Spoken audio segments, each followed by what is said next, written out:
Hi అండి, welcome to my channel. ఈరోజు ఈ వీడియోలో నేను సజ్జబూరెలు ఈ విధంగా ఎలా పొంగుతూ రావాలనేది వీడియోలో చూపిస్తానండి.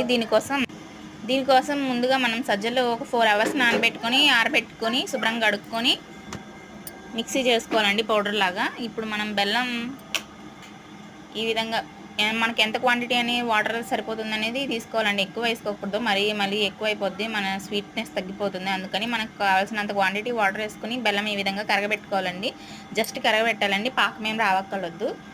ఇది శుభ్రంగా వడగట్టుకుని మనకు ఎంత క్వాంటిటీలో సరిపోతుందో ఈ పిండికి అనేది ఆ విధంగా కలుపుకోవాలండి.